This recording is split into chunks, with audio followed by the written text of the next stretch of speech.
Welcome back to CAISTROLOGY, and if you're new here, welcome. My name is Cailin, and today I'm going to be doing your June 2021 horoscopes.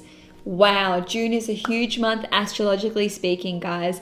We've got a new moon solar eclipse in Gemini, followed closely by the astrological event of the year, and that is the Saturn in Aquarius retro square Uranus in Taurus transit. And to top it off, we've got Mercury retrograde for the first 3 weeks of the month. If you didn't catch my May horoscopes, I strongly suggest that you watch the last few minutes of those, because I will discuss the Mercury retrograde transit for your sign at length. I won't be going over it again this month. If you want to skip the rest of this intro, go right ahead. I've got a timestamp in the description box below. But for the rest of you who are sticking around, just a note on which horoscope to watch. Your ascendant horoscope, otherwise known as your rising sign horoscope, will be the most accurate for you overall. By all means, go ahead and watch your sun and moon horoscopes as well. Your sun will pertain more to your career and your long-term goals, whereas your moon horoscope will be more about your home life, your living circumstances, and your emotional world. So without further ado, let's dive straight into the horoscopes. Hi Libra Sun, Moon and Risings. Welcome to your June 2021 horoscope. On the 6th of June, we will see Mars in Cancer in your 10th house, opposing Pluto in Capricorn in your 4th house. This can see there being tension between your career life and your home life. So on one level, you may need to be at home more in order to prove your romantic relationship with your significant other, because Mars is the ruler of your 7th house of relationships. Now, this can be at the detriment of your career, especially because Mars is in fall in the sign of Cancer, which means that Mars is not very happy when it is in Cancer. Now, you may need to be at home more to look after your parents, or perhaps to look after a newborn baby. And this can show that there needs to be a compromise when it comes to your career, as is the nature of oppositions in transits. Now, this can have a fiscal impact on you as well, and that's because Mars and Pluto both rule your 2nd house of finances. This particular transit can see there being some sort of discord between you and your parents or your family. And it doesn't just have to be your parents and family. Even if you are living with friends or with flatmates, this discord can be seen by how much time you are spending at work, and maybe you're not fulfilling your duties and obligations at home. Now, on the 10th of June, we will see a new moon solar eclipse at 19 degrees in Gemini. This is taking place in your 9th house, and this new moon solar eclipse will actually be in a very tight conjunction with Mercury, and Mercury will be retrograde at this time. This is all going to be squaring Neptune in Pisces in your 6th house.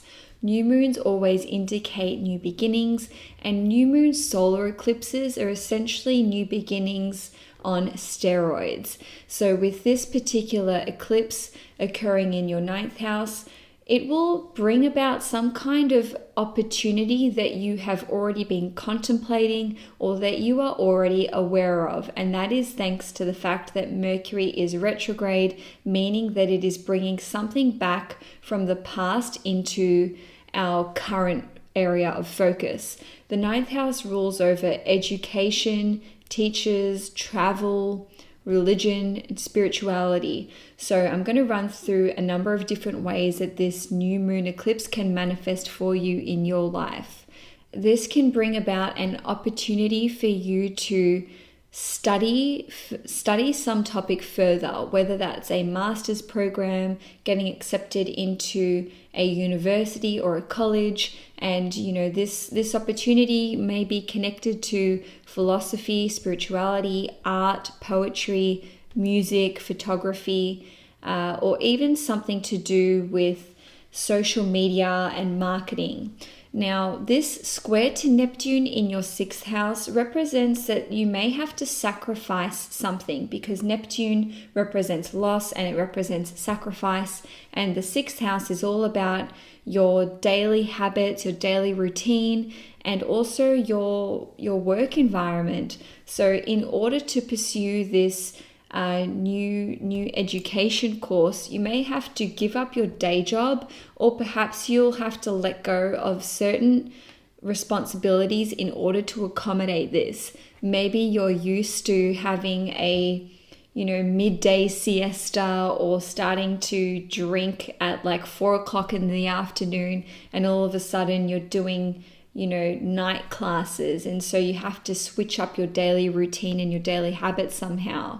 Now, you may actually have a new mentor or teacher into your life, and the sacrifice that you have to make is that you have to start work earlier, so you can't sleep in as much. Maybe you'll have more responsibilities, or have to give up a certain lifestyle to abide by their teachings. So for example, you may have a spiritual mentor or a life coach who says, you've got to cut out the smoking, or you can only drink at the weekend. So this is another way that Neptune is forcing you to adjust your daily life. Now, some of you may have the opportunity to travel abroad, but it may require you to give up your current work. Now, you may have to let go of certain responsibilities as well in order to make this happen. And for some of you, you may be converting to a new religion, and you may have been thinking about doing this for quite some time, or you may have actually tried to initiate this process once before, or a couple times before in the past.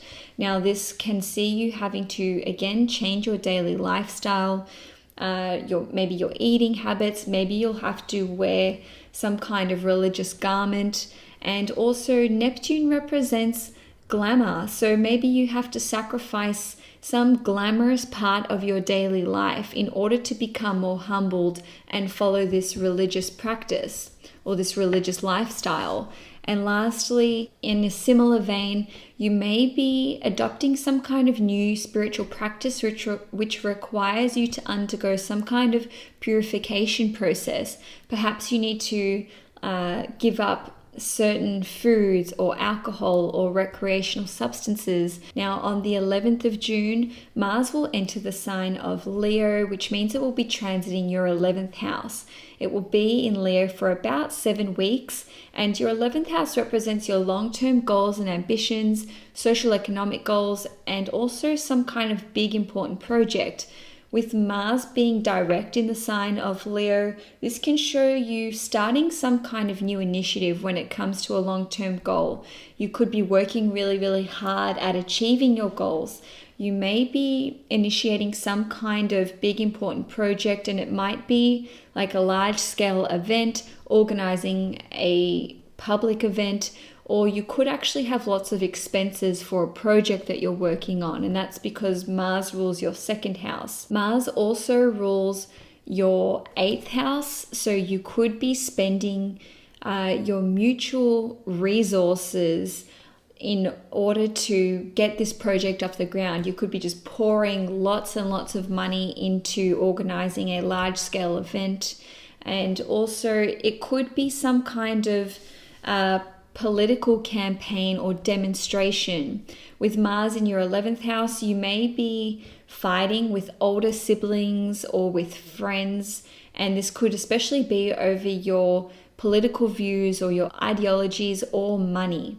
Now, on the 15th of June, we will see the biggest astrological event for the whole of 2021 taking place, and that is the Saturn square Uranus transit.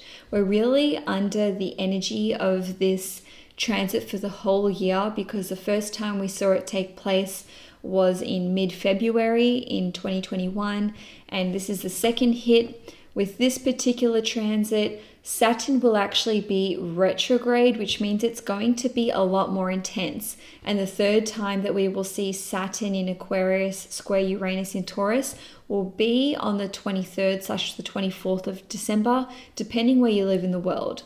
Fixed squares, as in squares between fixed signs, in this instance Aquarius and Taurus, mean that we need to work harder to maintain something or to invest in something.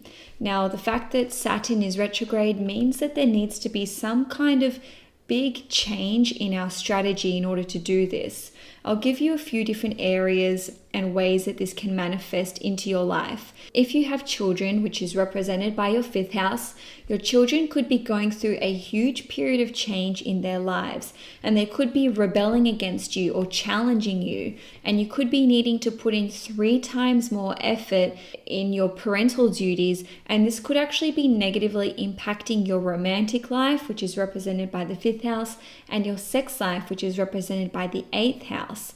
Now, whether you are in an established romantic relationship already, or even if you are a single parent, it can still play out the same way. You know, if you're in a relationship, you could be having issues in your intimate life because of your parental responsibilities, or if you are a single parent, these challenges with your children could be impeding your ability to put time and effort and energy into your romantic life. You may not even have time to date because of your parental responsibilities.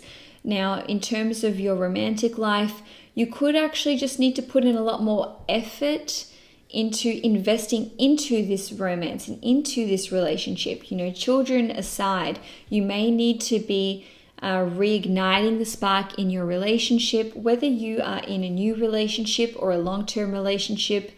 You know, I would say that this is probably a relationship which has been several years in the making, just due to the nature of this square and the fact that it's a fixed sign. Nonetheless, drastic measures are required in order for you to be able to maintain this relationship, because, you know, if it's manifesting for you in this way, just bearing in mind that it's a general reading, it appears that one of you in the relationship, if not both, are simply not happy with where the relationship is at, and this is especially with regard to your intimate life.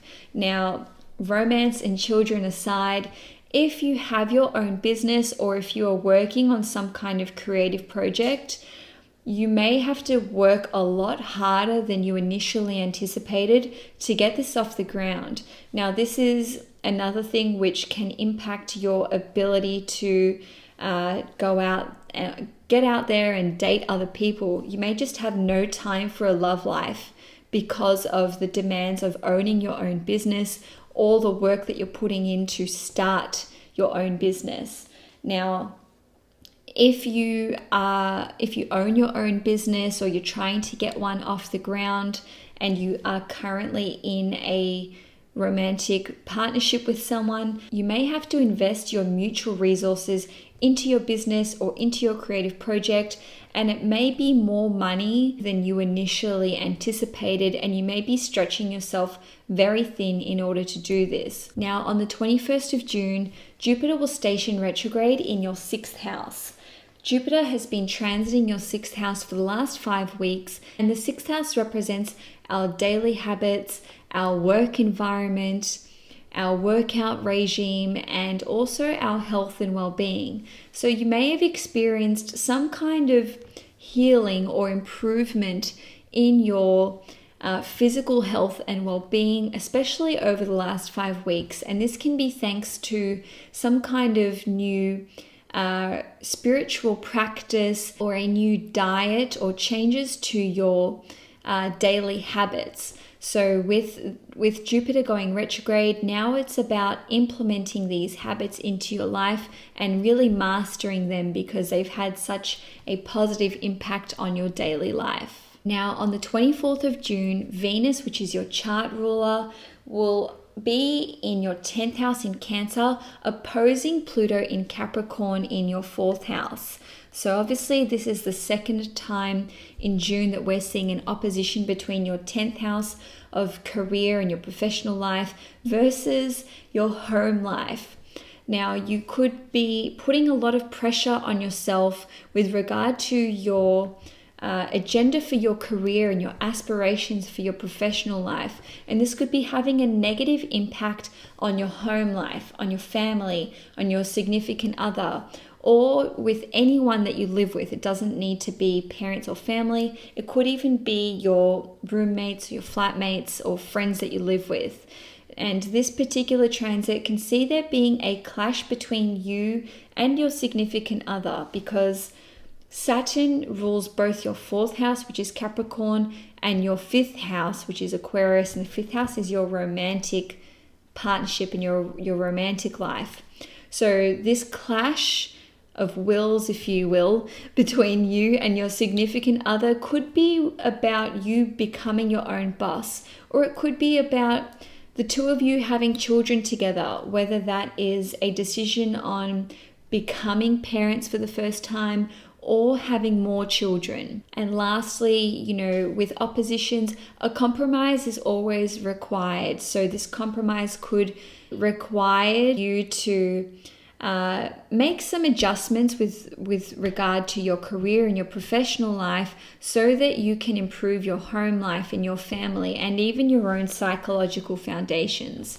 Now, lastly, for June 2021, on the 25th of the month, we will see a full moon in Capricorn at 3 degrees in your 4th house, and it will sextile Jupiter in Pisces in your 6th house, and the sun will be trining Jupiter as well. So this full moon can see you wrapping something up in terms of your home life domain.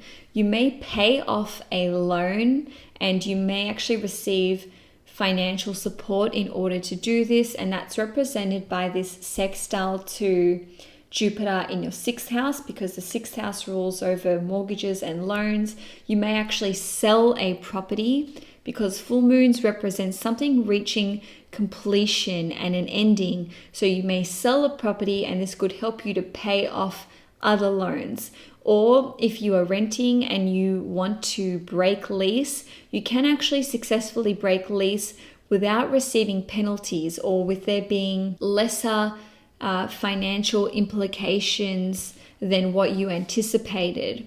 For some of you, you may no longer have to work from home because the sextile to Jupiter in your 6th house represents your daily working life. And the fact that it is a sextile means that this is something that is going to improve your daily working life. So if you work at home and you hate it, or you've got a whole lot of responsibilities with raising children and it's a lot easier for you to actually go into the office, this is something which you could be really happy about. You may actually heal a relationship with a mother figure, a father figure, as in your biological mother or father or your adoptive parents or even the person who raised you. And the 6th house shows what's out of balance, and Jupiter here can represent healing and forgiveness. So if you have a tense relationship with a parental figure, this is something which can finally come into balance, and this relationship can just receive some sort of cleansing or purification. And lastly, if you are a parent of a newborn baby and you've been nursing your baby, you can successfully transition out of this stage. Or perhaps if your child is an infant, now they are transitioning into a stage where they're not so fully dependent on you. And that could be as simple as your baby has learned how to walk and now you don't have to carry them everywhere. So Libra, that's all I have for you for June 2021. If you enjoyed this horoscope, please give it a thumbs up. If you'd like to see more content from me at CAISTROLOGY, please subscribe to my channel. Enjoy the month ahead, and I will see you guys next time.